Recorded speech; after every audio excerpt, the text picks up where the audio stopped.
नमस्कार साथियों, मैं मनीष मेवाल आप सभी का आपके अपने चैनल में तहे दिल से स्वागत और अभिनंदन करता हूं। तो कक्षा 9 के हम लोग वन शॉट्स की शुरुआत करने जा रहे हैं और शुरुआत कर रहे हैं राजनीति विज्ञान से। अध्याय 1 लोकतंत्र क्या और लोकतंत्र क्यों। यह चैप्टर पॉलिटी का पहला चैप्टर है। इस चैप्टर का आज वन शॉट आप लोगों को मिलने जा रहा है। बड़ा ही शानदार जबरदस्त जिंदाबाद तरीके से वन शॉट आज है, इसको देखिए और पूरे चैप्टर को सिर्फ और सिर्फ एक मात्र वीडियो में आप समझ लीजिए, जो आपको ज्यादा समस्या ना होगी। तो वन शॉट आपको एग्जाम में आपके मार्क्स बूस्ट करने के लिए है, क्योंकि सोशल साइंस आप शुरुआत से तो पढ़ते नहीं हो, एंडिंग में आकर के याद आती हो हमारे पास एक और सब्जेक्ट है जिसका नाम सामाजिक विज्ञान है, तो उसे भी पढ़ना चाहिए। पर अब इतना समय है नहीं कि हम हर चैप्टर को जाकर के डीप में पढ़े, इसलिए फिर वन शॉट की सीरीज आती है और वन शॉट्स आपके लिए बिल्कुल ऐसा काम कर जाते हैं कि छोटे से पैक में बड़ा धमाका आप लोगों के लिए हो जाता है। 1-1.5 घंटे में आपको पूरा चैप्टर अच्छे से समझा दिया जाता है। चलिए शुरू करते हैं आज के इस लेक्चर की। सबसे पहले ये बात करना जरूरी है कि यह अध्याय पढ़ना क्यों है। जैसे नाम दिया गया है लोकतंत्र क्या और क्यों है। जब हम इस बात करेंगे कि हम इस चैप्टर को पढ़ रहे हैं और इस चैप्टर का नाम रखा गया लोकतंत्र, तो इस चैप्टर को पढ़ने के बाद हमें क्या क्या सीखने को मिलेगा सर। देखो, सबसे पहले तो अगर हम बात करेंगे तो हमें यह पता चलेगा लोकतंत्र क्या है। इस चैप्टर को पढ़ने के बाद हम ये जानेंगे कि लोकतंत्र क्या है, व्हाट इज डेमोक्रेसी, लोकतंत्र क्या है। फिर दूसरा हम लोग जो बात करेंगे वो बात करेंगे इनकी विशेषताओं की। कोई भी व्यवस्था हो, चाहे कोई भी व्यक्ति हो, हर व्यक्ति की, हर व्यवस्था की कुछ विशेषताएं होती हैं, कुछ फीचर्स होती हैं। उन विशेषताओं को हम जानेंगे कि लोकतंत्र की क्या विशेषता है और उन विशेषताओं का व्यवहारिक अर्थ क्या है, मतलब रियल लाइफ में वो किस प्रकार से कार्यरत हो रही है, किस प्रकार से वो सही है, वो भी जानेंगे। तो व्यवहारिक अर्थ भी हम लोकतंत्र का जानेंगे। फिर इसके बाद बात करेंगे कि अगर हमें किसी भी देश को लोकतांत्रिक देश कहना है तो लोकतांत्रिक होने के लिए न्यूनतम विशेषताएं क्या है।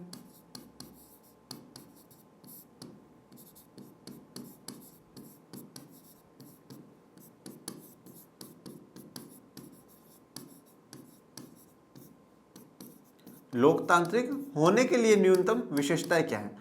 कुछ ऐसी बातें होनी चाहिए कि कम से कम अगर ये विशेषताओं को आप अपना रहे हो तो आप क्या हो, लोकतांत्रिक हो। जैसे मैं अगर ये बात कहूं, जैसे आप 10th का कंप्लीट कर लेंगे, उसके बाद आप सब्जेक्ट चूज करेंगे, तो क्या होगा, आपको कहा जाएगा कि कम से कम अगर 80% बनाओगे तो आपको साइंस दिया जाएगा, कम से कम आप 75 को क्रॉस करोगे तो कॉमर्स दिया जाएगा, और कम से कम आप 70-60 को क्रॉस करो तो हम आपको आर्ट्स में बिठाएंगे। तो ये क्या है, एक कम से कम विशेषता लगा दी कि अगर आपको इस सब्जेक्ट को लेना है तो कम से कम ऐसा तो होना चाहिए। तो अगर किसी देश को लोकतांत्रिक होना है तो कम से कम वो न्यूनतम विशेषता है वो कौन सी है, वो होनी चाहिए। इस चैप्टर को पढ़ने के बाद फिर हम जानेंगे अंतर किस किस के बीच में, लोकतांत्रिक और गैर लोकतांत्रिक के बीच में, कि लोकतांत्रिक और गैर लोकतांत्रिक सरकारों में क्या अंतर है।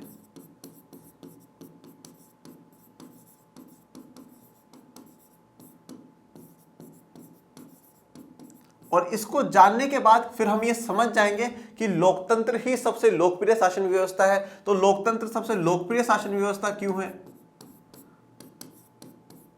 सबसे लोकप्रिय व्यवस्था क्यों है।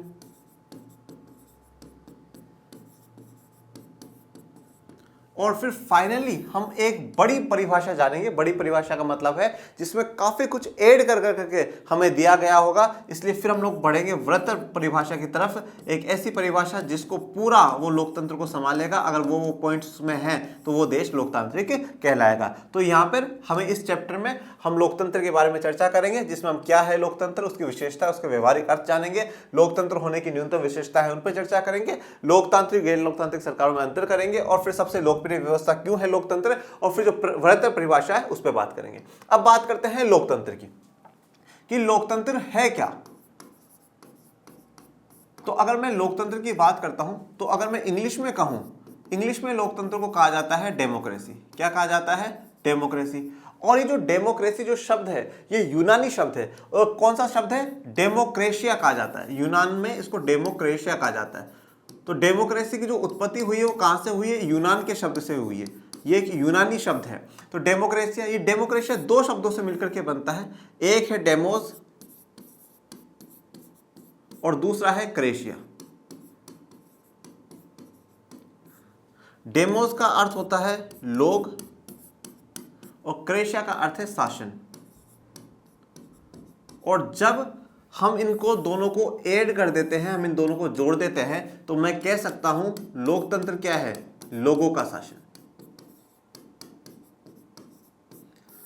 तो लोकतंत्र क्या हो गया? लोगों का शासन। भाई लोकतंत्र इंग्लिश में डेमोक्रेसी, और कौन से वर्ड से निकला है? डेमोक्रेशिया, जो यूनान का शब्द है वहां से। और डेमोक्रेशिया दो शब्दों से मिलकर के बनता है, डेमोस और क्रेशिया। डेमोस का अर्थ लोग होता है और क्रेशिया का मतलब शासन, मतलब हम कह सकते हैं लोगों का शासन। तो जब भी बात आएगी लोकतंत्र क्या है, तो लोकतंत्र के लिए कहा जाता है लोगों का शासन। और लोकतंत्र, तंत्र को जहां तक मैं भी मानता हूं, ऐसे मानता हूं व्यवस्था ले सकते हैं हम। तो लोक जनता, तो जनता की व्यवस्था, जनता का सिस्टम, जनता का राज होगा, उसी को हम लोग क्या कहेंगे? लोकतंत्र कहेंगे। हम लोकतंत्र शब्द का प्रयोग करें, हम चाहे प्रजातंत्र शब्द का प्रयोग करें, चाहे हम जनतंत्र शब्द का प्रयोग करें, तीनों शब्दों का एक ही अर्थ है। तीनों का अर्थ है लोगों का शासन, रूल ऑफ द पीपल। लोगों का राज होना चाहिए। देश में जो भी फैसले हो रहे हैं वो लोगों के अनुसार होने चाहिए। जैसा लोग चाहते हैं, लोगों की इच्छा है, उसी अनुसार देश चलना चाहिए। अब लोकतंत्र की परिभाषा जानते हैं। लोकतंत्र शासन का एक ऐसा रूप है जिसमें शासकों का चुनाव लोग करते हो। तो लोकतंत्र शासन का एक ऐसा रूप है जहां पे शासक, शासक का मतलब क्या है? जो देश को चला रहे हैं, मतलब हम कह सकते हैं जो रूलर्स है। जैसे मैं कहूं आज सरकार है, तो जो सरकार है उसका चुनाव कौन करना चाहिए? उसका चुनाव लोग करने चाहिए। ठीक है, लोग चूज करें कि हाँ साहब शासन जो सरकार है वो हमारे हिसाब से होगी, ये प्रधानमंत्री बनेगा, ये राष्ट्रपति, ये मंत्री, ये सब कुछ हमारे हिसाब से होना चाहिए, हम हमारे नेताओं को हम चुने, तो उसको क्या लोकतंत्र कहा जाएगा। परंतु क्या ये परिभाषा पर्याप्त है? क्या सिर्फ और सिर्फ लोगों का चुनना ही लोकतंत्र हो जाएगा? जैसे मान लीजिए अगर हमने हमारे देश में सरकार चुन ली, लोगों ने चुनी उस सरकार को, परंतु वो जनता के हिसाब से काम नहीं करती है, जिसको हमने चुना वो सच में फैसले नहीं ले रहा, फैसले और कोई ले रहा है, तो फिर क्या वो लोकतंत्र है? तो ये जो परिभाषा है ना, ये परिभाषा कहीं ना कहीं अपर्याप्त परिभाषा है, ये आधी अधूरी परिभाषा हम इसको मानते हैं। इसीलिए हम लास्ट में जाते जाते एक वृहत परिभाषा की तरफ बात करेंगे, जिसमें जितनी भी जो कमियां होंगी इस परिभाषा में वो दूर कर करके एक सटीक और सही परिभाषा में देखने को मिलेगी। लोगों के पास अपनी सरकार को चुनने का अधिकार होना। तो लोकतंत्र में सीधा सा अगर हमेशा हमें एक बात नजर आती है, वो आती है चुनाव, कि हमारे देश में चुनाव हो और चुनाव में हम हमारे नेताओं को चुने, मतलब हमारे पास क्या होना चाहिए? चुनने का अधिकार होना चाहिए। लोकतंत्र का मतलब लोगों का शासन, ये मैंने आपको भी बताया ही है कि जो डेमोक्रेसी है, जो शब्द है, उस शब्द का ही अर्थ है लोगों का शासन, मतलब लोकतंत्र में क्या हो? रूल ऑफ पीपल होना चाहिए। अब सबसे जो बेहतरीन डेफिनेशन जो मानी जाती है दुनिया में, सबसे शॉर्ट एंड स्वीट डेफिनेशन जो मानी जाती है, वो दी थी अब्राहम लिंकन साहब ने। इन्होंने क्या कहा? लोकतंत्र यानी जनता का, जनता के द्वारा और जनता के लिए व्यवस्था है। क्या कहा? जनता का। लोकतंत्र किसकी व्यवस्था है? जनता की व्यवस्था, जनता का है, पूरा सिस्टम जनता का। मैंने कहा ना लोकतंत्र में जनता की व्यवस्था, जनता का शासन, तो ये सब कुछ जनता का है। जैसा जनता चाहेगी वैसा होगा। जनता के द्वारा, जनता के द्वारा कैसे? कि भाई जनता अपने नेताओं को निर्वाचित कर रही है, उनको चुन रही है, और जनता के लिए। अब जिन नेताओं को हमने चुना है वो किसके लिए काम करेंगे? जनता के लिए काम करेंगे। अगर वो जनता के अनुसार, उनकी इच्छाओं के अनुसार काम नहीं करेंगे तो फिर क्या होगा? जनता उनको हटा देगी। हर 5 साल में, 6 साल में, 4 साल में, अलग अलग देशों में अलग अलग नियमित चुनाव होते हैं, कहीं 4 साल में, कहीं 5 साल में, कहीं 6 साल में, तो सरकार को हटा दिया जाएगा, नई सरकारों को बिठा दिया जाएगा। तो जो व्यवस्था है वो जनता का है, जनता के द्वारा है, और जनता के लिए व्यवस्था कहलाएगी। यहां पे जैसे मैंने लोगों को दिखाया जो मतदान करते हैं, अपने नेताओं को चुनते हैं। इसे प्रजातंत्र और जनतंत्र भी कहते हैं। जो भी देश उपरोक्त व्यवस्था को अपनाते हैं उन्हें हम लोकतांत्रिक देश कहते हैं। तो जो भी उपरोक्त व्यवस्था को, इन व्यवस्था को अपना लेते हैं, जहां पे लोगों को चुनने का अधिकार होता है, अपने नेताओं को जनता चुनती है, जहां पे जनता का, जनता के द्वारा, जनता के लिए व्यवस्था होती है, ऐसे देशों को हम लोकतांत्रिक देश कहते हैं। और भारत क्या है? एक लोकतांत्रिक देश है, एक डेमोक्रेटिक कंट्री है। अब लोकतंत्र शासन का एक ऐसा रूप है जिसमें शासकों का चुनाव लोग करते हैं। यही डेफिनेशन अभी हम लोगों ने पढ़ी। लोकतंत्र शासन का एक ऐसा रूप है जिसमें शासकों का चुनाव लोग करते हैं। यही डेफिनेशन मैंने वापस यहां पे ली। अब इस डेफिनेशन में आप देख रहे हैं 4 शब्द बड़े इंपॉर्टेंट है: शासन, शासक, चुनाव और लोग।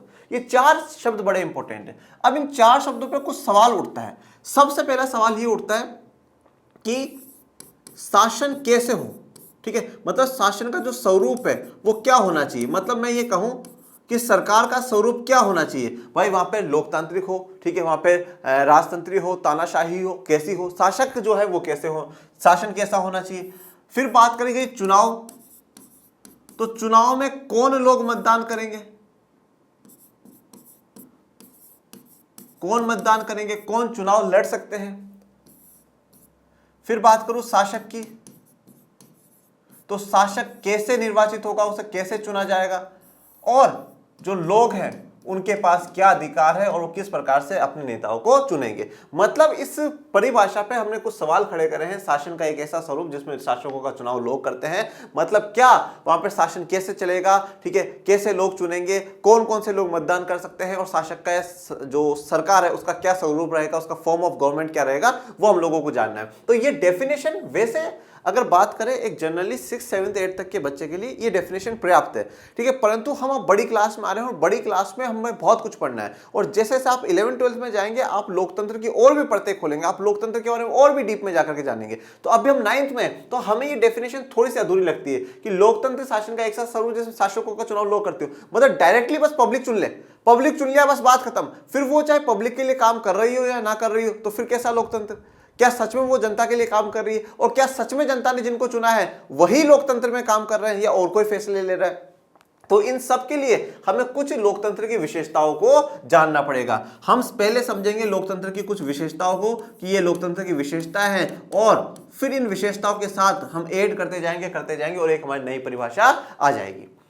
तो सबसे पहले लोकतंत्र की विशेषता है, पहली विशेषता को देखते हैं। लोकतंत्र में अंतिम निर्णय लेने की शक्ति लोगों द्वारा चुने हुए प्रतिनिधियों के पास ही होनी चाहिए। इसको याद रखिएगा आप। पहले हम एक दो कहानियां समझते हैं और फिर हम इस पे बात करेंगे। क्या कहा है? लोकतंत्र में अंतिम निर्णय लेने की शक्ति लोगों द्वारा चुने गए प्रतिनिधियों के पास होनी चाहिए। इसमें जो हम कहानी पढ़ेंगे वो किसकी पढ़ेंगे? कहानी पढ़ेंगे हम लोग पाकिस्तान की। पाकिस्तान की कहानी आप लोगों को सुनाता हूं, तो आप हेडिंग डाल लीजिए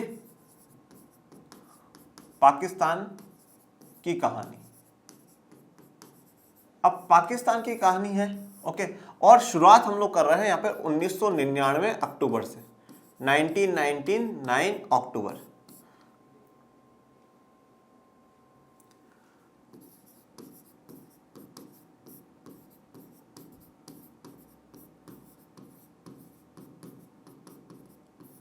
जनरल परवेज मुशर्रफ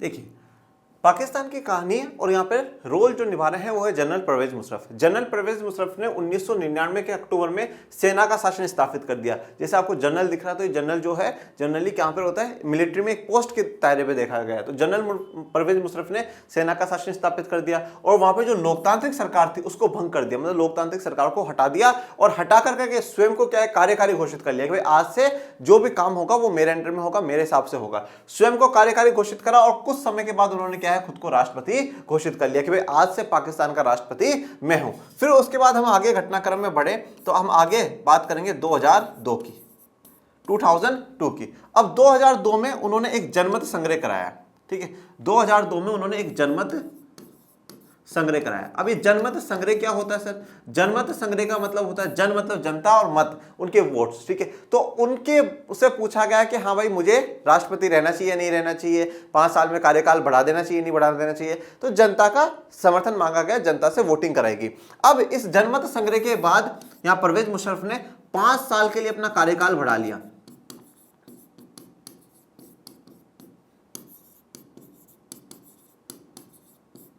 पांच साल के लिए अपना कार्यकाल बढ़ा दिया, ओके। अब ये 5 साल के लिए कार्यकाल बढ़ा दिया। अब आपको लगता है जिस व्यक्ति ने ऑटोमेटिकली लोकतांत्रिक सरकार को भंग करके खुद का शासन स्थापित कर लिया हो, जनता उसको सपोर्ट करेगी? बिल्कुल भी नहीं करेगी।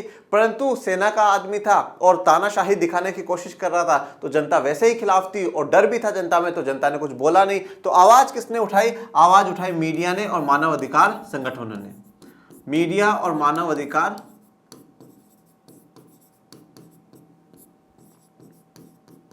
संगठन, इन्होंने ये बोला कि ये जितना भी जो जनमत संग्रह हुआ है ये सिर्फ और सिर्फ क्या है, एक धोखाधड़ी है।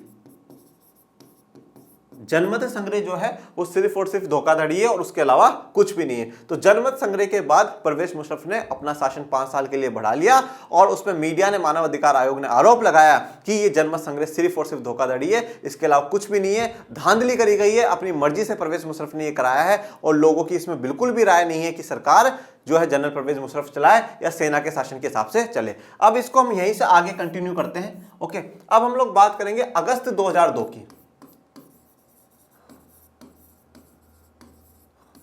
अगस्त 2002 की क्या करा, संविधान को बदल डाला, संविधान बदल डाला। अब संविधान बदल डालने के बाद क्या क्या चेंजेस हुए, तो संविधान बदलने के बाद 3 बदलाव हमें देखने को मिलते हैं। सबसे पहला बदलाव ये कहा गया कि जो राष्ट्रपति है, अब राष्ट्रपति कौन है, जनरल परवेज मुशर्रफ, तो बोले राष्ट्रपति क्या कर सकता है, राष्ट्रीय और प्रांतीय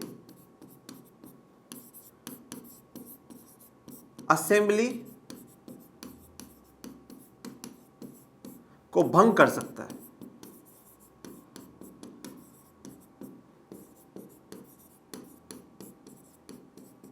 भंग कर सकता है। दूसरी बात ये बोली गई कि मंत्री परिषद पर निगरानी होगी, मतलब मंत्री परिषद से भी ऊपर कोई होगा, कौन होगा देखते हैं।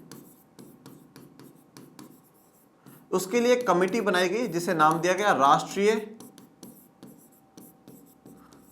सुरक्षा परिषद, और इसमें जो ज्यादा हैं वो सेना के अधिकारी हैं।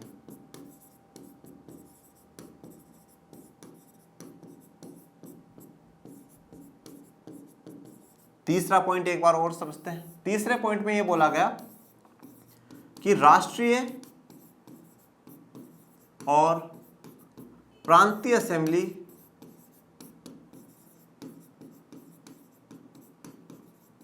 के चुनाव कराए जाएंगे।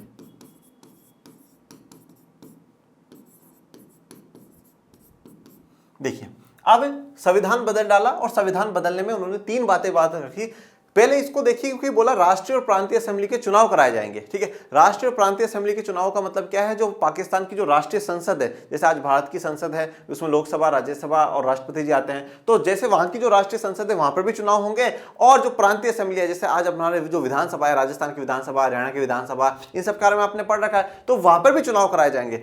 उन दोनों जगह पर चुनाव कराए जाएंगे, परंतु कोई भी फाइनल डिसीजन किसका होगा, राष्ट्रपति जी का होगा। और कभी भी राष्ट्रपति क्या कर सकता है, राष्ट्रीय और प्रांतीय असेंबली को भंग कर सकता है। मतलब लोगों ने जिस राष्ट्रीय संसद में अपने नेताओं को चुना था, उस राष्ट्रीय असेंबली के पास कोई पावर नहीं है। पावर किसके हाथ में है, सेना के हाथ में है, जनरल परवेज मुशर्रफ के हाथ में है। प्रांतीय स्तर पर जिन नेताओं को जनता ने चुना था उनके हाथ में कोई पावर नहीं है। पावर किसके हाथ में है, राष्ट्रपति जी के हाथ में है। और जब यहां पर लोग चुनकर के आ जाएंगे, नेता चुनकर के आ जाएंगे, वो सरकार बनाएंगे, उसमें कुछ मंत्री होंगे, उन मंत्रियों पर भी निगरानी रखने के लिए एक संगठन बनाया जिसका नाम था राष्ट्रीय सुरक्षा परिषद, और उसमें भी जो अधिकतर लोग थे वो कौन थे, सेना के लोग थे, वहां के अधिकारी थे। तो यहां से इस कहानी से हमें क्या समझ में आता है, अगर हम इसमें नोट डालें तो मैं ये कह सकता हूं कि यहां पर जो नेता है उनको लोगों ने चुना है, लोगों द्वारा निर्वाचन, परंतु सत्ता किसके हाथ में है, सत्ता सेना के हाथ में।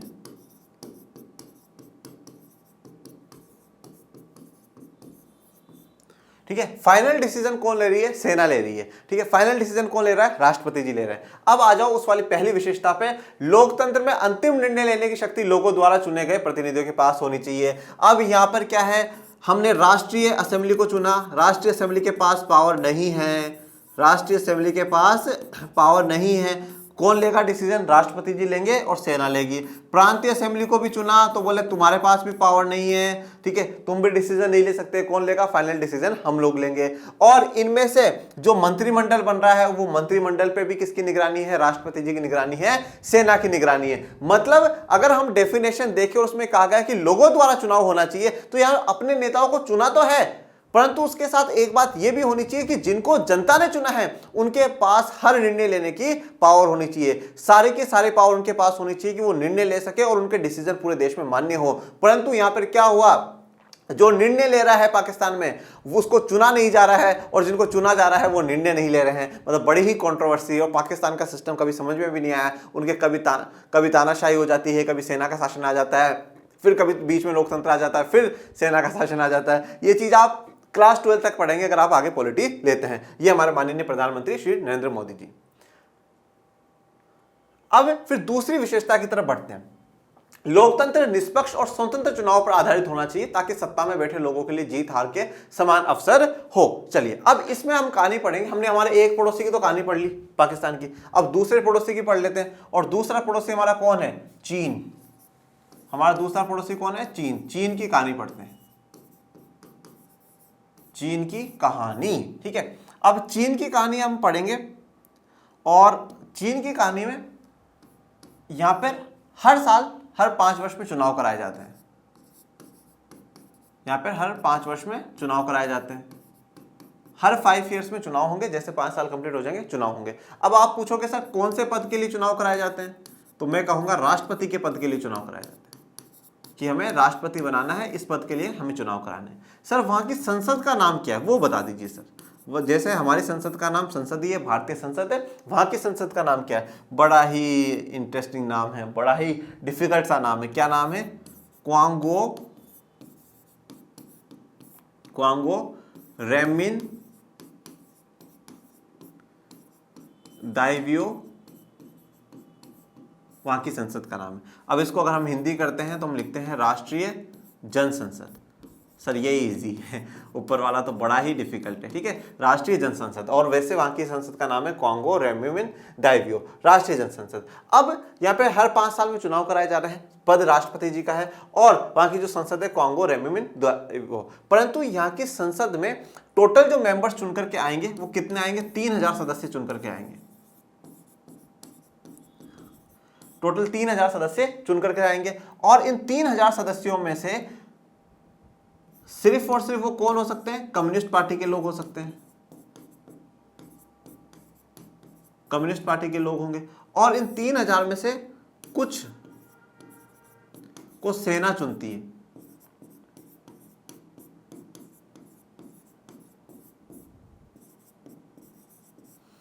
ठीक है, अब यहां पर भी देखिए संसद भी है, 5 साल राष्ट्रपति, हर 5 साल में चुनाव भी हो रहे हैं राष्ट्रपति के लिए। ठीक है, और 3000 सदस्य पूरे चाइना में चुन करके आएंगे भी। परंतु अगर किसी को भी इलेक्शन लड़ना है तो उनको कम्युनिस्ट पार्टी, जो चीन की कम्युनिस्ट पार्टी है, कम्युनिस्ट पार्टी ऑफ चाइना, उसका सदस्य बनना पड़ेगा, तभी वो चुनाव लड़ सकता है। दूसरी पार्टी चुनाव वर्जित है वहां पे। और कुछ को क्या करती है? सेना चुनती है। तो अब हम हमारी इस पर आए बात पर कि एक लोकतंत्र निष्पक्ष और स्वतंत्र चुनाव पर आधारित होना चाहिए। तो यहाँ पे निष्पक्ष चुनाव हो रहे हैं? बिल्कुल भी नहीं। दूसरी पार्टियों को मौका ही नहीं दिया जा रहा है, दूसरी पार्टियों को आगे आने का मौका ही नहीं दिया जा रहा है। और स्वतंत्र चुनाव पर आधारित है? बिल्कुल भी स्वतंत्र नहीं है। यहाँ पे पूरा का पूरा जो दबदबा है वो किसका है? पूरा का पूरा दबदबा यहाँ पे सिर्फ और सिर्फ चीन कम्युनिस्ट पार्टी का है। वही उस पर अपना पूरे सिस्टम पे दबाव बना करके रखना चाहती है और अपने हिसाब से चलाना चाहती है। ठीक है, तो एक कहानी हमारी चीन की हो गई। अब दूसरी हम पढ़ेंगे मैक्सिको की कहानी। दूसरी है मैक्सिको की कहानी। मैक्सिको, अब ये जो मैक्सिको है इनको आजादी मिली थी 1930 में। 1930 में इन लोगों को आजादी मिली। यहां पर भी चुनाव होते हैं, परंतु कितने वर्षों में? 6 सालों में। हर 6 वर्ष में चुनाव कराए जाते हैं। पद वही है सर जो वहां पर था, राष्ट्रपति का। तो अब आप कहोगे सर वही सिस्टम होगा कि वह एक पार्टी होगी, तो बिल्कुल एक ही पार्टी है। और दल कौन सा है? राजनीतिक दल कौन सा है? जिसको कहा जाता है PRI। क्या कहा जाता है? PRI पार्टी है। और अगर उसको मैं उसकी फुल फॉर्म लिखता हूं तो लिखा जाता है इंस्टीट्यूशनल रिवॉल्यूशनरी पार्टी। अब ये पार्टी की गजब इमेज थी, और इमेज बुरी वाली थी। कुख्यात पार्टी थी ये, मतलब अपने बुरे कामों के लिए जानी जाती थी। और बुरे काम कैसे? जो कि लोकतंत्र के खिलाफ हो। तो ये पार्टी ऐसा क्या काम करती थी कि जो इसके नाम इसका खराब हो रखा था। इस पार्टी ने सभी सरकारी कर्मचारियों को, सरकारी कर्मचारी को पार्टी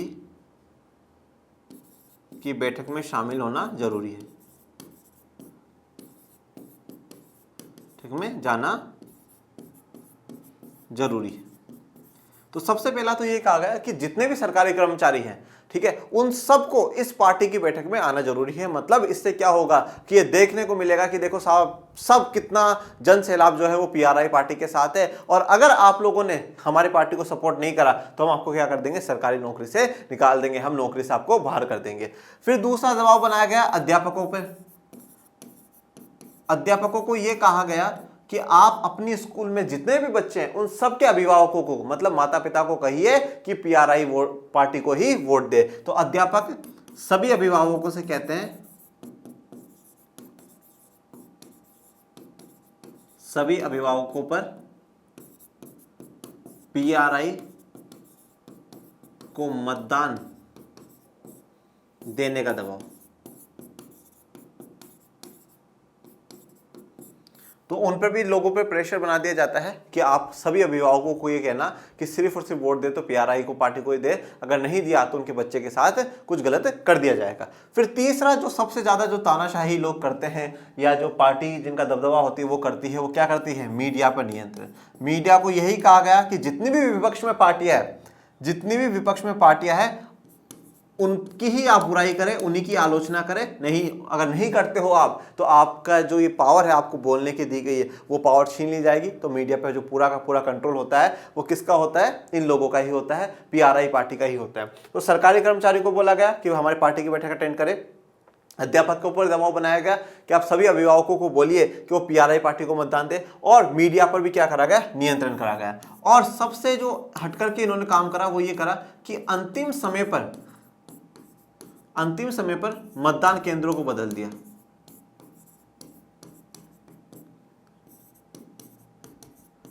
अंतिम समय पर मतदान केंद्र को बदल देना। अब अंतिम समय पर मतदान केंद्र को बदल देने से क्या हो जाता है कि काफी लोग, जैसे मुझे कह रहा है कि भाई आपको इस एक्स जगह पे जाना है और यहाँ पे वोट डाल करके आना है, पर जब उसको बदल दिया एंड टाइम पर आकर करके तो मुझे पता नहीं है अब मेरा मतदान केंद्र का है, तो काफी लोग वोट ही नहीं दे पाते थे। और विशेष करके ऐसी जगह करा जाता था जहाँ पे पीआरआई के विरोध वाले लोग रहा करते थे, तो वहां पे वोट ना डले, इससे अच्छा है कि हम वो मतदान केंद्र ही हटा दें।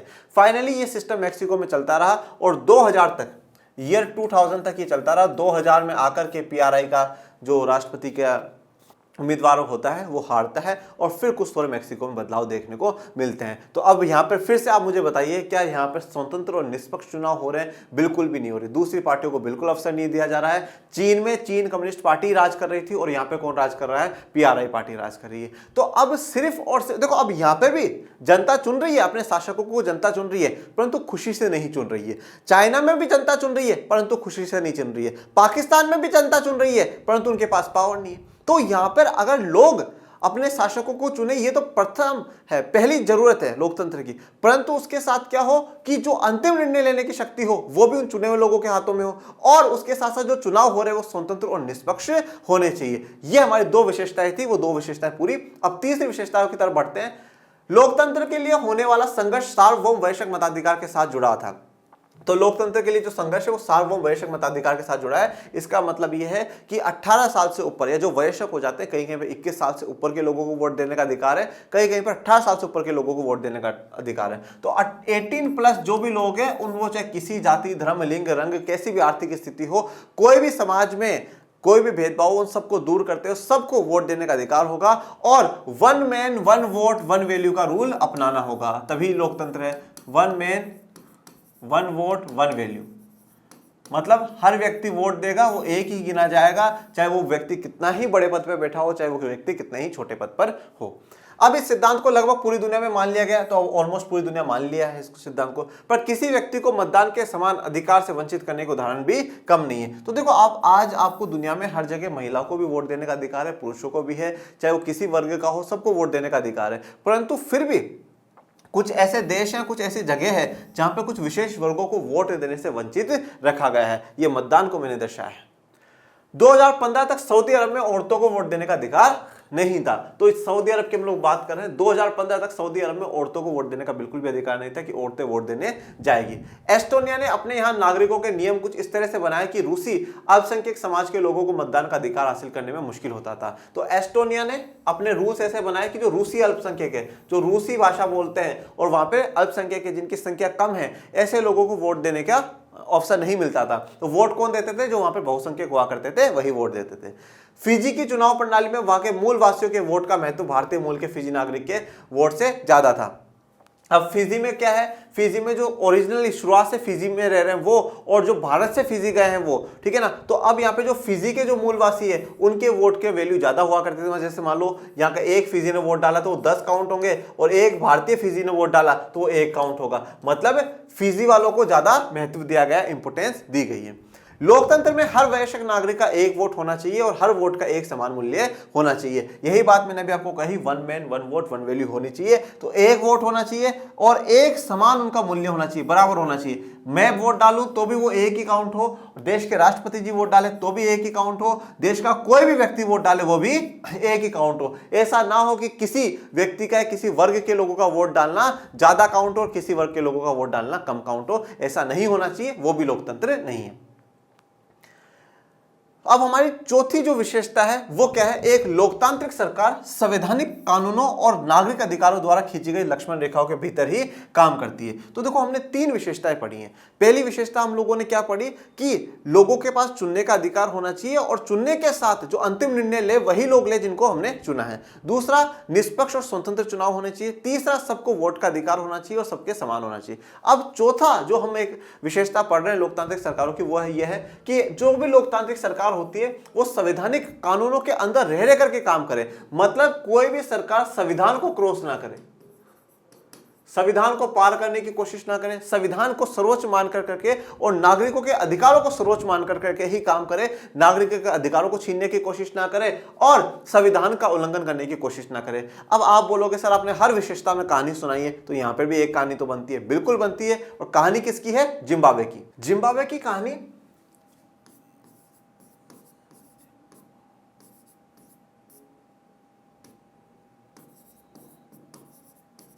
जिम्बाब्वे के आपने खिलाड़ियों को ही देखा होगा, आज उनकी हम एक कहानी भी सुन लेते हैं। तो जिम्बाब्वे की जब हम लोग बात करते हैं तो 1980 में, कब? 1980 में उन लोगों को गोरों से आज़ादी मिली। कब मिली? गोरों से आज़ादी मिल जाती है 1980 में। और 1980 में गोरों से आज़ादी, ठीक है, गोरों से आज़ादी मिल जाती है। और गोरों से आज़ादी दिलाने में वहाँ की एक पार्टी का बड़ा ही इंपॉर्टेंट रोल रहता है। जैसे भारत को आज़ादी दिलाने में कांग्रेस का एक बड़ा रोल रहता है, उसी प्रकार से वहाँ पे आज़ादी दिलाने में एक बड़ी पार्टी है जिसका नाम है जानू पीएफ। इस जानू पीएफ का दबदबा शुरू हो जाता है। जानू पीएफ अपना दबदबा करना शुरू कर देती है और जानू पीएफ के नेता हैं, नेता का क्या नाम है? Robert Mugabe. Robert Mugabe. अब इस पार्टी को ऐसा लगता है कि भाई हमने आज़ादी दिलाई है तो हमारा ही शासन चलना चाहिए, हमारे शासन से बढ़कर के और कुछ ही नहीं होना चाहिए। तो इन्होंने भी क्या है, कुछ लोकतंत्र के खिलाफ काम करना शुरू करा। और जब लोकतंत्र के खिलाफ जाना शुरू करोगे और जनता अवेयर होना शुरू करेगी तो उस पार्टी का, उस नेता का विनाश होना तय है। तो इन्होंने भी सबसे पहले क्या करा? संविधान को बदल डाला। जो अपना कॉन्स्टिट्यूशन था, अपने रूल्स एंड रेगुलेशन थे, उनको बदल दिया। अब संविधान बदल दिया और संविधान बदलने के बाद क्या बोला? जो रॉबर्ट मुगाबे हैं वो राष्ट्रपति है और राष्ट्रपति की जो जवाबदेही है वो कम कर दी गई। राष्ट्रपति की जवाबदेही कम कर दी गई कि भाई आप राष्ट्रपति से हर सवाल नहीं पूछ सकते। राष्ट्रपति जितना बताना चाहेंगे उतना बताएंगे, हर सवाल का जवाब देना राष्ट्रपति जी के बस की बात नहीं, और देंगे भी नहीं हम, चाहे कितने ही पूछते रहो। मतलब एक तरीके से जनता को जवाब देने से दूर हो रहे हैं राष्ट्रपति जी, जो कि देश के प्रमुख पद पर बैठे हुए हैं। उसके बाद इन्होंने दूसरा कहा, मीडिया पर कंट्रोल। मीडिया पर कंट्रोल रखा, पूरा कंट्रोल रखा, मीडिया पर नियंत्रण रखा गया कि भैया मीडिया हमारे खिलाफ कुछ भी नहीं बोलेगी। इसके बाद तीसरी बात यह कही गई, विपक्ष की पार्टियों को परेशान करना, विपक्ष के लोगों को परेशान करना, मतलब जेल में डलवा दिया, उनकी पार्टी को हरवा देने की पूरी कोशिश करना। इसके अलावा आंदोलन, जो ऐसे आंदोलन जो आंदोलन सरकार के खिलाफ हो, उनको आंदोलनों को उन्होंने क्या कर दिया? गैर कानूनी घोषित कर दिया।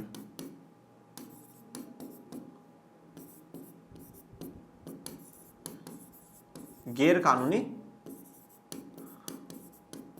घोषित कर दिए। और लास्ट, न्यायपालिका की उन्होंने कर दी अवहेलना।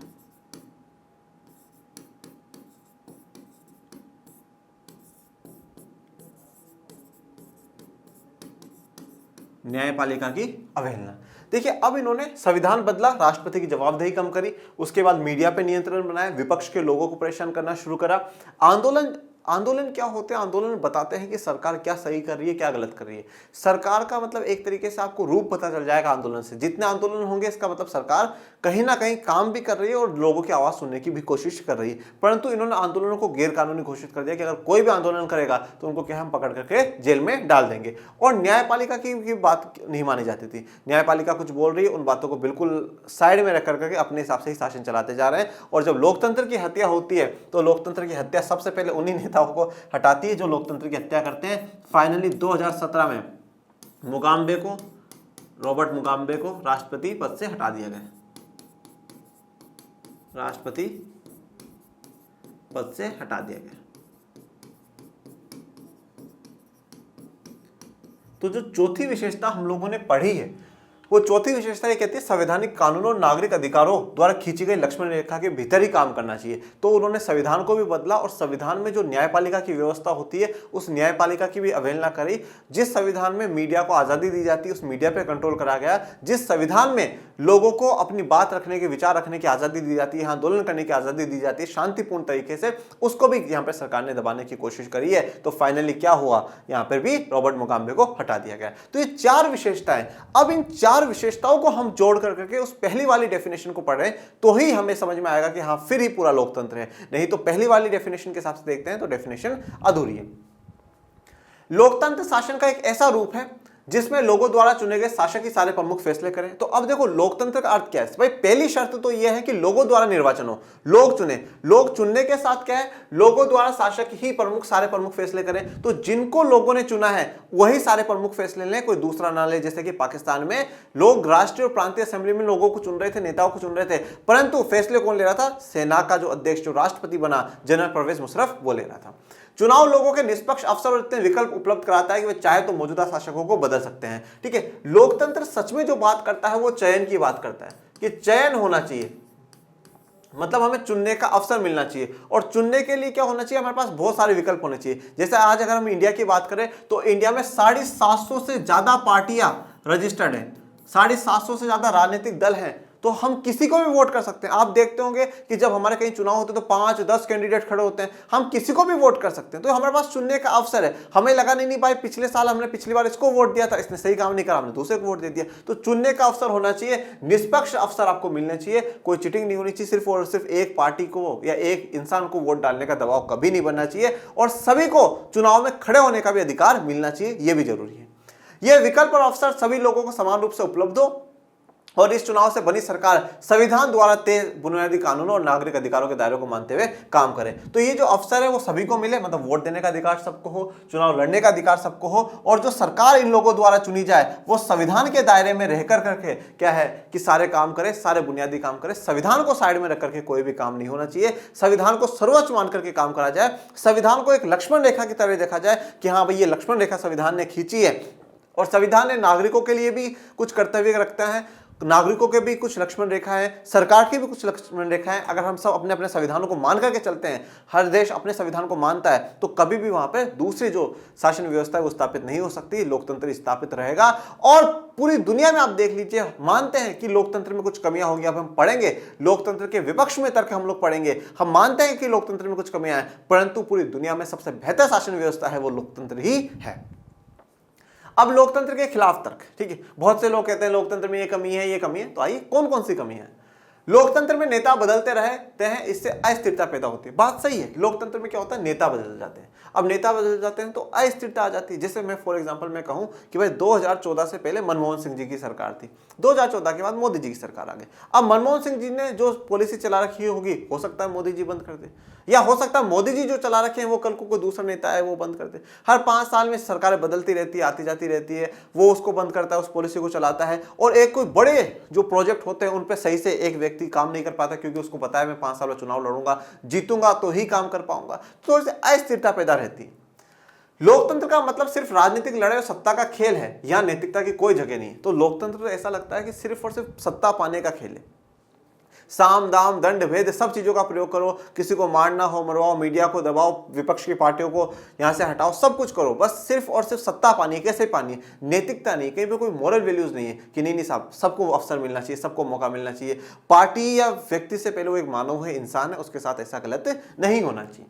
लोकतांत्रिक व्यवस्था में इतने सारे लोगों से बहस और चर्चा करनी पड़ती है और हर फैसले में देरी होती है। मतलब अब देखो लोकतांत्रिक व्यवस्था में, अब देखो आज अगर हम बात करें भारत की संसद की भी बात करें तो वे 545 लोग तो लोकसभा में हैं, 245 लोग राज्यसभा में हैं, ठीक है। इतनों से पहले ये सब डिबेट करेंगे और करेंगे, इन सब के पास होने के बाद भी एक राष्ट्रपति जी है वो हस्ताक्षर करेंगे, फिर जनता को पसंद नहीं आए तो वो न्यायपालिका में चली जाएगी। तो क्या होता है, फैसले लेने में बड़ी देरी होती है, बहुत ज्यादा टाइम लग जाता है। चुने हुए नेताओं को लोगों के हितों का पता नहीं होता है, इसके चलते खराब फैसले होते हैं। अब देखो चुने हुए नेता है, जैसे हम भारत में कहें तो वह नेताओं का कोई ऐसे क्वालिफिकेशन नहीं है, इतना पढ़ा लिखा नेता ही चुनाव लड़ सकता है, या उसको इस चीज का ज्ञान होना चाहिए, उसको संविधान का ज्ञान होना चाहिए, राजनीति विज्ञान का ज्ञान होना चाहिए, इतिहास का ज्ञान होना चाहिए। ऐसा ज्ञान हो तो ही हम नेता बनाए। अब नेताओं को पता नहीं है तो इसलिए क्या हो जाता है, फैसले जो है वो खराब हो जाते हैं, गलत फैसले ले लिए जाते हैं। लोकतंत्र में चुनावी लड़ाई महत्वपूर्ण और खर्चीली होती है, इसलिए इसमें भ्रष्टाचार होता है। अब लोकतंत्र में जो चुनावी लड़ाई है वो बहुत महत्वपूर्ण खर्चीली हो जाती है, खूब मतलब जनता को खरीदने के लिए खूब पैसा फेंका जाता है, जो लोग जो मांगते हैं वो खर्च किया जाता है, तो खूब पैसा खर्च हो जाता है, जो लगता है कि ऐसा इतना नहीं होना चाहिए, कि जो कि गलत है। सामान्य लोगों को पता नहीं होता कि उनके लिए क्या चीज अच्छी और क्या चीज बुरी है, इसलिए उन्हें किसी चीज का फैसला नहीं करना आता। अब नेताओं को भी नहीं करना आता और लोगों को तो पता नहीं है कि भाई हमें क्या सही है क्या गलत है, तो वो भी फैसला नहीं कर पाते हैं, तो लोकतंत्र गलत है, इसलिए वो सही व्यक्ति को चुन भी नहीं पाते हैं। लोकतंत्र में जल्दी जल्दी नेतृत्व परिवर्तन होता है, कई बार बड़े फैसलों सरकार की कार्यकुशलता पर भी इसका बुरा असर होता है। अब देखिए लोकतंत्र में जल्दी जल्दी नेतृत्व परिवर्तन हो जाता है, जैसे कहीं पर 4 साल में बदल गया, कहीं पर 5 साल में, कहीं पर 6 साल में। अब क्या होता है, कोई बड़े प्रोजेक्ट होते हैं ना, तो उन पर कोई सरकार काम नहीं कर पाती, क्योंकि वो सरकार हटती है, दूसरी पार्टी की आती है, तो फिर वो उसको चेंज कर दे, बोले नहीं ये काम नहीं होगा, ये काम ऐसे होगा, हम इसको ऐसे कराएंगे। तो सरकार की कार्यकुशलता, सरकार के कार्य करने की जो कुशलता, एक्सपर्टनेस है, उस पर भी इसका बुरा असर पड़ता है। सरकार बस ये सोचती है यहाँ 3-4 साल 5 साल हैं, हम करें, छोटे मोटे काम करें और चले जाएं, बड़े काम सरकार नहीं कर पाती। अब लोकतंत्र के पक्ष में तर्क, ठीक है, कि लोकतंत्र बेहतर क्यों है, अच्छा क्यों है। लोकतांत्रिक शासन पद्धति दूसरों से बेहतर है क्योंकि यह शासन का अधिक जवाबदेही वाला स्वरूप है। अब आपने कमियां तो देख ली, परंतु देखिए हमेशा एक बात ध्यान दीजिएगा, चाहे कोई व्यक्ति हो और चाहे कोई व्यवस्था हो, हर व्यक्ति में और हर व्यवस्था में क्या होते हैं, कुछ गुण भी होते हैं और कुछ दोष भी होते हैं। चाहे आप कोई व्यक्ति की बात कर लीजिए, आज मैं हूं, मुझ में कुछ अच्छाइयां भी होंगी, मुझ में कुछ बुराइयां भी होंगी।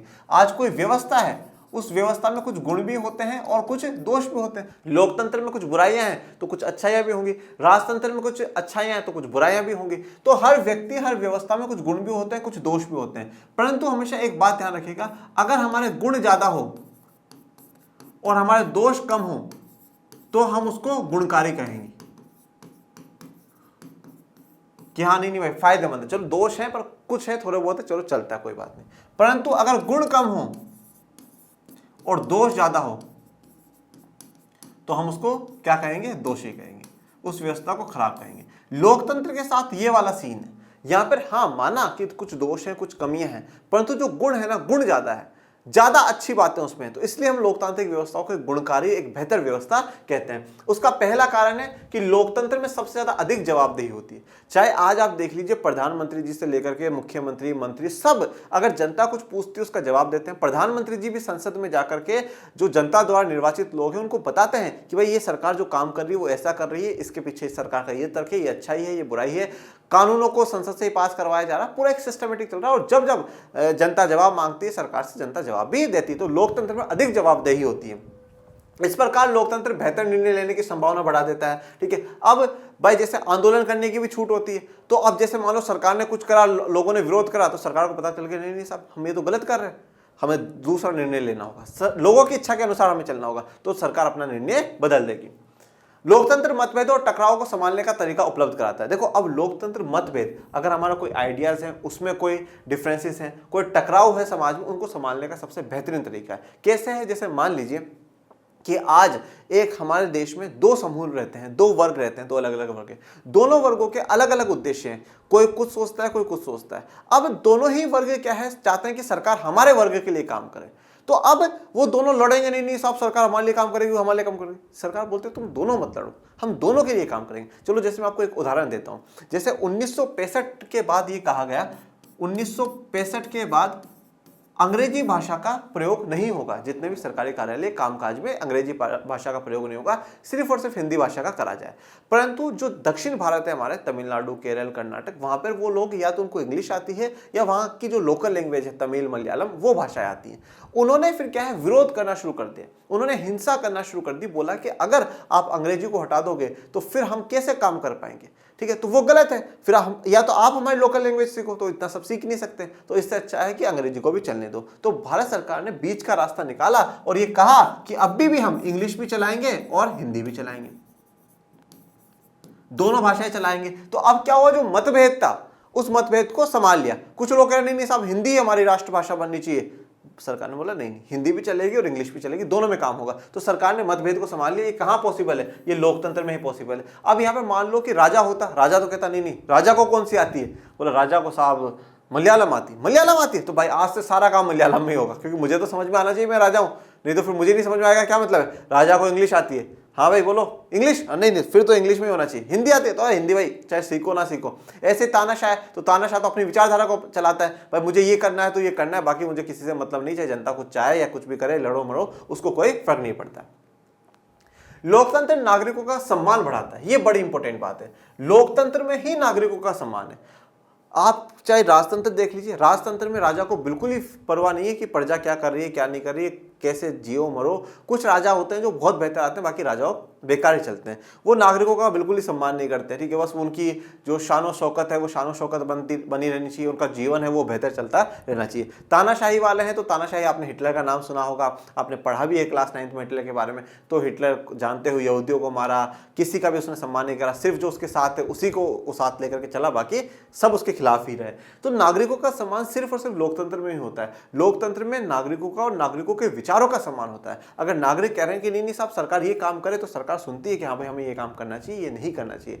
हर समूह की, हर वर्ग की सरकारें इज्जत करती हैं, चाहे वो किसी भी भाषा को बोलते हो, चाहे वो किसी भी जाति, किसी भी वर्ग के साथ हो, सबका सम्मान होता है। लोकतांत्रिक व्यवस्था दूसरों से बेहतर है क्योंकि इसमें हमें अपनी गलती ठीक करने का अवसर मिलता है। लोकतांत्रिक व्यवस्था दूसरों से बेहतर है, क्यों? क्योंकि जैसे मान लो आज 5 साल में हमने किसी को चुना, हमें लगा यार ये सरकार तो काम ही नहीं करी, कोई बात नहीं, हर 5 साल बाद बदल देंगे। और बीच बीच में भी हम आंदोलन कर करके, सरकार को चिट्ठियां लिख कर करके, विरोध प्रदर्शन करके, मीडिया की मदद लेकर के हम सरकार को चेता सकते हैं कि आप सही काम नहीं कर रहे हो। ये जैसे यहाँ पे तस्वीर दिखाई है, लोग विरोध कर रहे हैं, आंदोलन कर रहे हैं। अब बात करते हैं लोकतंत्र का सारांश, कि एग्जैक्टली लोकतंत्र का कंक्लूजन क्या है। अगर हम कुछ थोड़े बहुत पॉइंट्स में बात करें तो लोकतंत्र क्या है। लोकतंत्र हमें सब चीज नहीं दे सकता और ना ही सभी समस्याओं का समाधान। अब लोगों को क्या लगता है कि लोकतंत्र, जैसे मैंने कहा लोकतंत्र, आपने पूछा सर राजतंत्र बढ़िया है लोकतंत्र, मैंने कहा सर लोकतंत्र बेटा। आपने पूछा सर तानाशाही बढ़िया है लोकतंत्र, मैंने कहा बेटा लोकतंत्र। आपने बोला सर राजतंत्र, तानाशाही और लोकतंत्र में सबसे बड़ा, मैंने बोला लोकतंत्र। तो आपको लगा लोकतंत्र तो बिल्कुल कोई जादू की छड़ी है, लोकतंत्र तो हर समस्या का समाधान दे देगा। लोकतंत्र में भ्रष्टाचार होता है, भ्रष्टाचार खत्म कर दे लोकतंत्र। अरे तो अब ऐसे जादू की छड़ी थोड़ी घुमाई और वो ठीक कर देगा, ये होता है लोकतंत्र। मैंने क्या कहा कि लोकतंत्र में हो सकता है कि कमियां हो, दोष हो, परंतु दूसरी जितनी भी शासन व्यवस्था है उनसे बहुत बेहतर है लोकतंत्र। और फिर भी अगर आपको विश्वास नहीं होता तो हमें इतिहास पढ़ना चाहिए। आप इतिहास पढ़िएगा हिटलर का, जहां पे तानाशाही चली, ठीक है ना। आप इतिहास अभी मैंने आपको यहाँ पे पढ़ाया पाकिस्तान में, जहां पे सेना का शासन हुआ, जहां पे एक पार्टी का दबदबा रहा, जहां पे राजा महाराजाओं का दबदबा रहा है, वहां क्या लोगों की स्थिति होती है। आप कक्षा 10 में पढ़ेंगे नेपाल की कहानी, जहां पे राजतंत्र को हटाया गया है, राजा को हटाया गया है कि नहीं हमें राजा भी नहीं, हमें लोकतंत्र चाहिए। लोकतंत्र बड़ी मुश्किलों से मिलता है। देश में, अनेकों देशों में लोगों ने काफी प्रयास करा है, काफी संघर्ष करा है लोकतंत्र के लिए। क्यों? क्योंकि उनको पता है कि चाहे दूसरी व्यवस्थाओं में गुण होंगे, परंतु सबसे बेहतर जो व्यवस्था है वो लोकतंत्र है। लोकतंत्र से बेहतर कोई भी व्यवस्था नहीं है। हाँ, ये सभी समस्याओं को हल नहीं कर सकती, परंतु सभी समस्याओं का हल ढूंढने में योगदान दे सकती है वो लोकतंत्र ही दे सकती है। लेकिन ये साफ तौर पर उन सभी दूसरी व्यवस्थाओं से बेहतर है जिन्हें हम जानते हैं और दुनिया के लोगों को जिनका अनुभव है। तो जितनी भी आप जानते हैं, चाहे राजतंत्र हो, चाहे तानाशाही हो, चाहे सेना का शासन हो, उन सबसे बेहतर है। ये अच्छे फैसलों के लिए बेहतर अवसर उपलब्ध कराता है, इसमें लोगों की इच्छाओं का सम्मान किया जाने की ज्यादा संभावना है और इसमें अलग अलग तरह के लोग ज्यादा बेहतर ढंग से साथ साथ रह सकते हैं। तो देखो, अच्छे फैसलों के लिए बेहतर अवसर उपलब्ध कराता है कि भाई हम अच्छे फैसले ले सके। पहली बात तो जैसे अगर मैं भारत की बात करूं तो भाई फैसला लेने के लिए लोकसभा, राज्यसभा और फिर राष्ट्रपति जी के साइन, इतना बड़ा प्रोसीजर आपको अपनाना पड़ेगा। फिर जब वो जनता के बीच में वो कानून जाएगा और जनता को लगेगा नहीं नहीं सब गलत है, तो कोर्ट पहुंच जाएंगे, फिर कोर्ट की सुनवाइयां उसमें चलेंगी और लोग एक तरफ से आंदोलन कर रहे हैं कि नहीं नहीं सरकार ने कानून गलत बनाया, फिर सरकार उस पर विचार विमर्श करेगी। इसके अलावा अगर इस बार सरकार ने कोई फैसला लिया और सरकार पसंद नहीं आ रही तो हम दूसरी पार्टी की सरकार अगली बार बना देंगे। तो अच्छे फैसले लेने का हमारे पास अवसर होता है, लोगों की इच्छाओं का सम्मान होता है। कहीं पे भी जहां लोकतंत्र होता है वहां पे जो देश का शासन होता है, देश में जो शासन किया जाता है वो दो तरीकों से चलता है। पहला संविधान से, देश का जो संविधान होता है उस संविधान को मानते हुए चलते हैं, और दूसरे लोगों की इच्छा को, लोगों की इच्छा कि लोग क्या चाहते हैं। अब राजतंत्र में, तानाशाही में, सेना शासन में उनका ना कोई संविधान है, ना कोई ईमान है, ना कोई लोगों की इच्छा है। वहां तो सिर्फ और सिर्फ एक व्यक्ति की इच्छा चलती है, राजा में राजतंत्र की, सेना में सेना के अध्यक्ष की, और तानाशाही में तानाशाह की। बस वही सब कुछ करते हैं, बाकी लोगों से उनको कोई मतलब नहीं। संविधान तो उन्होंने देखा ही नहीं, चीज क्या है उनको पता ही नहीं है। और अलग अलग तरह के लोग ज्यादा बेहतर ढंग से साथ साथ रह सकते हैं। जो अलग अलग विचारों के, अलग अलग समुदाय के जो लोग हैं वो साथ साथ बेहतर तरीके से रह सकते हैं। अगर ये इनमें से कुछ काम करने में असफल रहता है तब भी इसमें गलती सुधारने की संभावना है और इसमें सभी नागरिकों को ज्यादा सम्मान मिलता है। फिर भी अगर इनमें कुछ कमी है तो उनमें सुधारने का अवसर मिलता है। और सबसे महत्वपूर्ण बात है नागरिकों को सम्मान। तो वो नागरिकों को सम्मान 100% सम्मान कहाँ मिलता है? लोकतंत्र में ही मिलता है। तो यहाँ पर मैंने दिखाया जैसे कि कुछ लोग प्रोटेस्ट कर रहे हैं, आंदोलन कर रहे हैं। हम आंदोलन भी है ना, हम लोकतंत्र में ही कर सकते हैं। जहां हमें छूट दी जाए, हमें आज़ादी दी जाए, वहीं कर सकते हैं। बाकी राजतंत्र में, तानाशाही में कोई आंदोलन नहीं होते। इसी वजह से लोकतंत्र को सबसे अच्छी शासन व्यवस्था माना जाता है और यही कारण है कि लोकतंत्र दुनिया की सबसे बेहतरीन शासन व्यवस्था है। अब बात करते हैं लोकतंत्र का वृहत्तर अर्थ। एक बड़े लेवल पर हम उसका मीनिंग जानेंगे तो क्या है। हमारे समय में लोकतंत्र का सबसे आम रूप है प्रतिनिधित्व वाला लोकतंत्र। देखिए, प्रतिनिधित्व वाला लोकतंत्र क्या होता है इसको भी आप समझ लीजिए। प्रतिनिधित्व वाले लोकतंत्र का अर्थ ये हो जाता है कि डायरेक्ट जनता फैसले नहीं करती। आज अगर कोई भी कानून होगा, कुछ भी होगा, डायरेक्ट मैं तय नहीं करूंगा क्या होगा क्या नहीं होगा, आप तय नहीं करोगे क्या होगा क्या नहीं होगा। परंतु हम लोगों ने क्या करा, हम लोगों ने हमारा प्रतिनिधित्व चुन करके भेज दिया। हमने हमारा रिप्रेजेंटेटिव चुन करके भेज दिया। जैसे भाई आपने सबने अपने अपने सांसद चुने होंगे, आप सबने अपने अपने विधायक चुने होंगे। अब वो सांसद व विधायक ही हमारे तौर पे फैसले लेते हैं। बिल्कुल ऐसा है जैसे कि 11 की क्रिकेट टीम होती है, उनमें से एक जना ही टॉस करने जाता तो वो एक सबका प्रतिनिधित्व कर रहा है। अब हमारे नेता, अब आज जैसे मोदी जी हैं, मोदी जी विदेशों में जाए तो वो सिर्फ और सिर्फ प्रधानमंत्री मोदी जी नहीं है, वो अकेला व्यक्ति नहीं है, उसके साथ 130 करोड़ की आबादी खड़ी है। वो जो फैसला लेंगे उनके साथ 130 करोड़ की आबादी है, क्योंकि वो हमारा प्रतिनिधित्व कर रहे हैं। देश के राष्ट्रपति जी अगर कहीं जाए, वो कोई फैसला लेते हैं तो हम उनके फैसले में साथ हैं, क्योंकि 130 करोड़ की जनता वो उनके प्रतिनिधित्व के रूप में है। उन्होंने चुना है, जनता ने चुना है उनको, तो वो उनका प्रतिनिधित्व करेंगे, वही उनके रिप्रेजेंटेटिव होंगे। तो सबसे आम जो तरीका हो गया वो आजकल प्रतिनिधित्व वाला लोकतंत्र हो गया। हम जिन देशों में लोकतंत्र होने की बात करते हैं वहां सभी लोग शासन नहीं चलाते। तो देखो, हर किसी का पॉसिबल भी नहीं है कि सब लोग शासन चलाए। लोकतंत्र का अर्थ हमने कहा लोगों की व्यवस्था, परंतु इसका मतलब ये नहीं है कि हर व्यक्ति हर कानून, हर फैसले को खुद डिसाइड करे। नहीं, उसके लिए हमने क्या करा, हमारे प्रतिनिधित्व, हमारे रिप्रेजेंटेटिव को भेज दिया। सभी लोगों की तरफ से बहुमत को फैसले लेने का अधिकार होता है और यह बहुमत भी स्वयं शासन नहीं चलाता। देखो, सभी लोगों की तरफ से जो बहुमत है, मतलब जो मेजोरिटी में जो लोग हैं या जिनका एक बात पर उनका ज्यादा समर्थन हो, उन लोगों को फैसले लेने का अधिकार है, परंतु ये बहुमत भी शासन नहीं चलाता। शासन जो उनको हमने चुन करके भेजा है वही चलाएंगे। बहुमत का शासन भी चुने हुए प्रतिनिधियों के माध्यम से ही होता है, तो जिनको हमने चुना है वही चला सकते हैं। ये जरूरी हो जाता है क्योंकि आधुनिक लोकतांत्रिक शासन व्यवस्था में इतने अधिक लोग होते हैं कि हर बात के लिए सबको साथ बैठाकर सामूहिक फैसला कर पाना संभव नहीं हो सकता। तो देखो, अब ये आसान काम नहीं भाई। जैसे आज कोई डिसीजन लेना हो, सबको बोला गया कि हाँ भाई चलो ठीक है भाई, आज डिसीजन ले रहे हैं तो क्या इस डिसीजन को होना चाहिए। अगर ऑनलाइन भी कराओ ना, तो गारंटी के साथ कहता हूँ ऑनलाइन भी काफी लोग उस पर अपनी राय नहीं रख पाएंगे, नहीं रखेंगे। वो छोड़ो ना यार, अपने इस मुद्दे से अपना कोई जुड़ाव ही नहीं है, छोड़ो, कौन मीटिंग करेगा, कौन बात करेगा।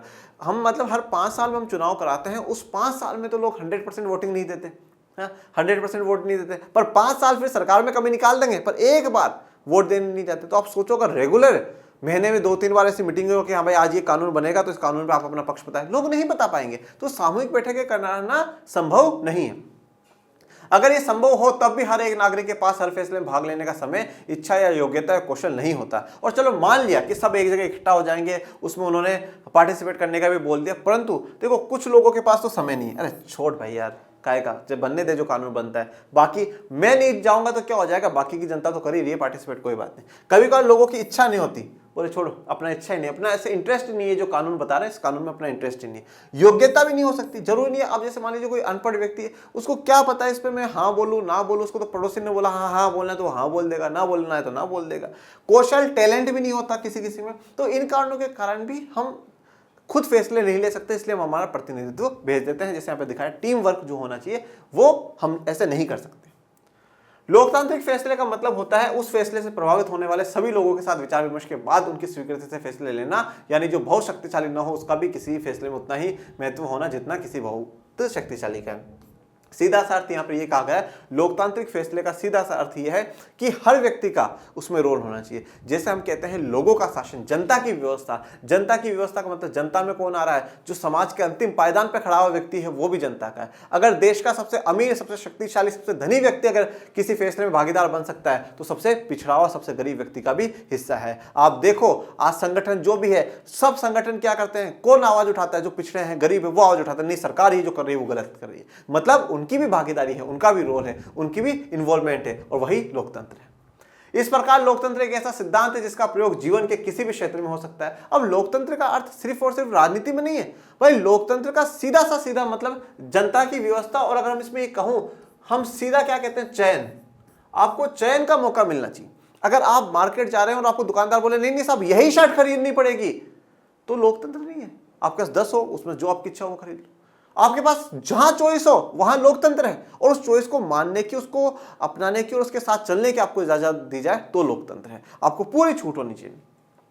किसी भी देश में आदर्श लोकतंत्र नहीं है। देखो हम सिर्फ और सिर्फ लोकतंत्र की बात कर रहे हैं, परंतु आदर्श लोकतंत्र नहीं है। एक ऐसा कह सके कि नहीं भाई उस देश में जो लोकतंत्र है वो बहुत बेहतर। अभी आदर्श तो सब काफी दूर है, चाहे किसी भी दुनिया के किसी भी देश को उठा करके देख लीजिए।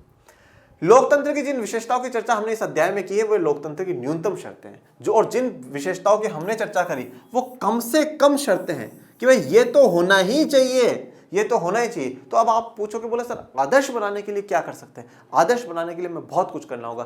पारदर्शिता होनी चाहिए, सरकार जो काम करे उस हर काम का डेटा बिल्कुल जनता के पास होना चाहिए, जनता को बिल्कुल एक्टिव होना चाहिए, जनता के पास सारी जानकारी हो, जनता जान सके कि क्या हो रहा है क्या नहीं हो रहा, जनता का पूरा इन्वॉल्वमेंट हो कि सरकार जो कानून बना रही है वो सही है गलत है, ठीक है, एक्टिवनेस आनी चाहिए। बहुत कुछ ऐसा है जो हम ऐड कर सकते हैं, तभी जाकर के हम आदर्श लोकतंत्र की कैटेगरी में आ सकते हैं।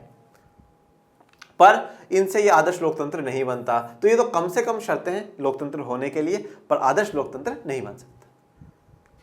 चलिए, तो इसी के साथ जो अपना ये पहला वन शॉट या जो चैप्टर 1 का जो वन शॉट है वो कंप्लीट होता है बच्चों। इसके अगर डिटेल लेक्चर्स पे आपको देखने हो तो यूट्यूब पे पूरा अवेलेबल है, ठीक है। आप डिटेल लेक्चर्स देखिएगा, और मैं कहता हूँ कि आप डिटेल लेक्चर्स देखिएगा, उसमें कार्टूनों को भी समझाया है, जो बीच बीच में जो क्वेश्चन आते हैं उनको भी समझाइएगा, और आप पढ़ते रहिए, आगे बढ़ते रहिए, इस चैनल को भी बढ़ाते रहिए। मिलेंगे एक नए वन शॉट के साथ, तब तक के लिए थैंक यू सो मच। जय हिंद, जय भारत।